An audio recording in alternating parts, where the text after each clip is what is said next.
All right, San Diego Classic Car Center, here we go. This one is fresh to us, and you might be asking, this isn't a classic car, what's it doing here? Once in a blue moon, I decided to put some more modern inventory into the mix. And after a recent trip to Hawaii, we had a Jeep for a week. It rekindled my love affair of Jeep Wranglers. And so I thought, you know, if this one came along, I want to put it in the mix because I love these and I'm sure somebody else is going to love it too. This one has a little trick up its sleeve though, which I'll show you. Some keen viewers are probably already going to tell, but anyways, this Jeep was a local trade-in at a Jeep dealer here in San Diego. And it, for whatever reasons, got put out to sale, and I chose to buy it. And it was told to me by that very Jeep dealer that it was absolutely a perfect vehicle, nothing wrong with it. Well, if you know me, you know I nitpick and I will find anything broken. And sure enough, as soon as I got it, I noticed that the adaptive cruise wasn't working and the Uconnect didn't seem to be working like it should. And come to find out, after I took it to my preferred Jeep dealer, that it had a broken satellite antenna up in the top there that somehow got damaged over the year or so. And it lost communication with the satellites. So therefore it couldn't do any updates and therefore wouldn't allow it to do any automatic emergency braking or adaptive cruise or any of that. So unfortunately for me, but fortunately for the next buyer, I spent $1,700 at the Jeep dealer making sure that is fixed. And now the new owner gets a fully serviced, fully inspected by a reputable Jeep dealer vehicle. And it does still have factory warranty. It has factory warranty on the battery up to 100,000 miles, 8 year, 100,000 miles, and powertrain 5 years, 60,000. Because of the miles, it is outside of the bumper to bumper, but that doesn't mean we can't extend that for you. We have warranties available and they're actually not very expensive for this vehicle since it's still fairly new. But anyway, that's me. You know I'm a nitpicker, so that's why I chose to have everything working. If something's broken, it bothers me. So this happens to have that little trick I was talking about, and it is hybrid. So the 4xE means that even though she's a big blocky Jeep, it has this little trick here, and it will run fully hybrid, fully electric, or just pure gas, depending on what you want to do. And average miles per gallon MPGe combined with that is 49.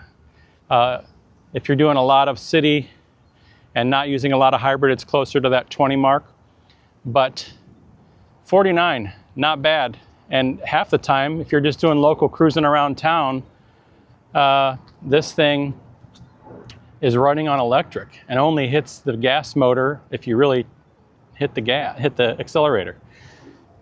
Fresh tires all around. So let me open it up and we'll talk about some of the other features.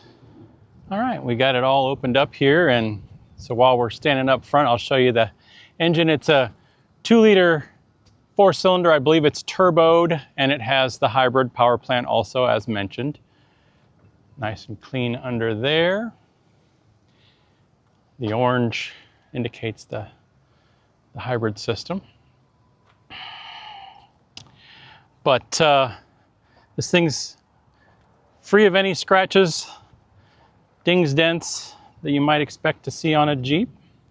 So we've got power door locks, power mirrors, automatic headlights. Here is that hybrid or full electric, or you can hit e-save. Say you're going on a trip and you want to save your electric for while you're cruising through town, you can hit e-save, and that'll drive you on internal combustion until you want to use the battery. It does have full adaptive cruise and emergency braking. And that's all on the steering wheel here, and it's in your digital gauge cluster. And it's got a nice big, I think this is a 12-inch display that comes alive once the Jeep turns on.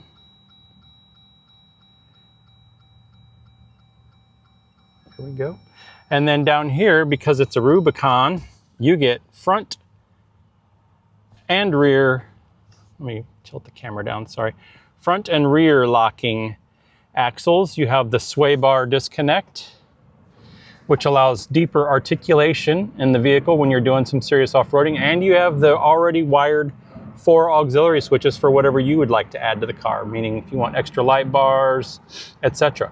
And it has the off-road mode button, which when pushed, automatically puts the vehicle into kind of a more 4x4 setting, and the trail cam features and off-road maps will launch automatically on that center cluster.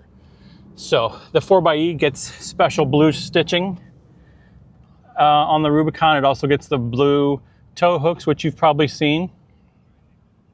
And then this vehicle gets all the LED lighting up top there, front and back, which is nice. Big deep storage well here. It goes all the way down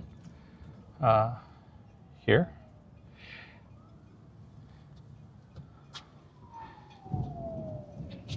Three-piece hardtop. And in back, you've got a 120-volt household plug. Actually, I think it's 150 volts, but anyway, household plug, as well as USB A's and USB C's. And these are 60/40 tilting seats. Headrests go up when you want them to, of course. Regular fuel fill door, and it is locked, so someone can't just come up and push the door. And then back here I do have some of my stuff, but you've got a large storage area, my classic car center mug, and then down underneath, that's where your charging cable is. I actually have it at the shop. And then, as you know, all your Jeep screws go in these little holes when you're removing the top. That way you have a safe place to store them and they stay underneath that cover.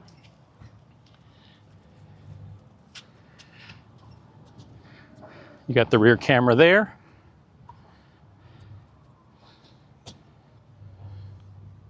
So just right around 40,000 miles on this Jeep. It's a 2024 Jeep Rubicon 4xE. If you have any questions or comments, please don't hesitate to reach out. Otherwise, look for this vehicle on our inventory and bid with confidence, because as I mentioned, buy with confidence. As I mentioned, it does have extended warranties available. Have a great day.